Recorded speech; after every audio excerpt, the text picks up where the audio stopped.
कहीं दूर एक हरे भरे मैदान में रंग बिरंगी सब्जियों की एक दुनिया बसी हुई थी। टमाटर, पालक, हरी मिर्च, आलू और गाजर हंस हंस कर खेल रहे थे। मगर एक सब्जी बेचारी प्याज दूर एक कोने में अकेली खड़ी थी, उदास और तन्हा। बेचारी प्याज दिल में दोस्ती की उम्मीद लिए धीरे धीरे दूसरी सब्जियों की तरफ बढ़ रही थी। मगर हाय, हरी मिर्च ने नाक सिकोड़ ली और टमाटर ने मुंह फेर लिया। प्याज रुक गई, उसके चेहरे पर उलझन और दुख का साया था। वो समझ न सकी आखिर उसने ऐसा क्या कर दिया। प्याज एक पेड़ के नीचे चुपचाप बैठी थी। उसकी आंखों से आंसू टपक रहे थे। दूर बाकी सारी सब्जियां हंसते खेलते हुए मजे कर रही थीं। सूरज की रोशनी चारों तरफ फैली थी, लेकिन प्याज का दिल उदास था। हवा में हल्की नमी और उसके चेहरे पर अकेलापन था। उसे समझ नहीं आ रहा था आखिर उससे क्या गलती हो गई थी।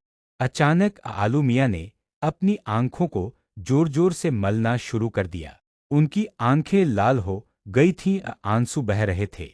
बीबी पालक ने घबराकर पूछा, आलू मियाँ, आपकी आंखें इतनी लाल क्यों हो गई हैं?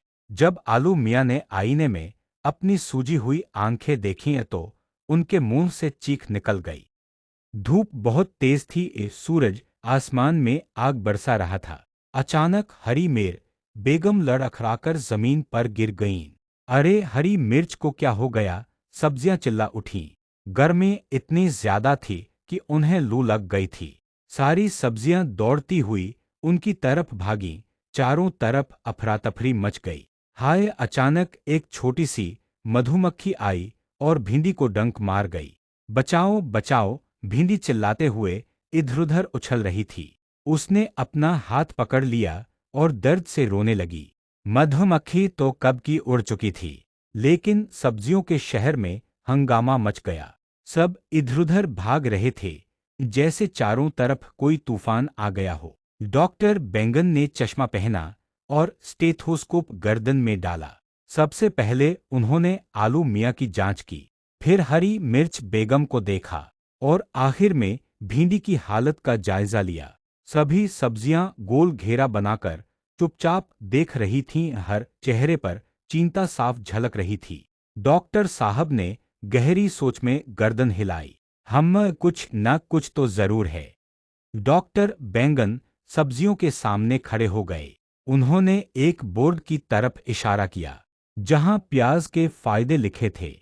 यह देखिए, डॉक्टर ने कहा, प्याज सिर्फ एक सब्जी नहीं, यह एक अनमोल दवा भी है। यह खून को साफ करती है, गर्मी में लू से बचाती है, आंखों के लिए फायदेमंद है और मधुमक्खी के डंक के लिए बेहतरीन इलाज भी। सभी सब्जियां हैरानी से एक दूसरे की तरफ देखने लगीं और कोने में खड़ी अब सब कुछ बदल चुका था। प्याज के चेहरे पर एक प्यारी सी मुस्कान थी। उसने भिंडी के जख्म पर प्याज का लेप लगाया, हरी मिर्च को ठंडा पानी पिलाया और आलू मियाँ को प्याज का रस दिया। सभी सब्जियां उसकी शिफा भरी मदद देखकर हैरान और शुक्रगुजार हो गईं। आज सबने महसूस किया, प्याज सिर्फ जरूरी नहीं, वह तो बेशुमार कीमती है। और फिर सब्जियों ने मिलकर मनाया एक खुशी का जश्न। सब हाथ में हाथ डालकर नाच रही थीं। बीच में प्याज सबसे ज्यादा चमक रही थी। डॉक्टर बैंगन एक कोने में खुश होकर मुस्कुरा रहे थे। रंग बिरंगी झंडियां, फूलों से सजा हुआ मैदान और हर तरफ गूंज रही थी एक ही आवाज, शुक्रिया प्याज।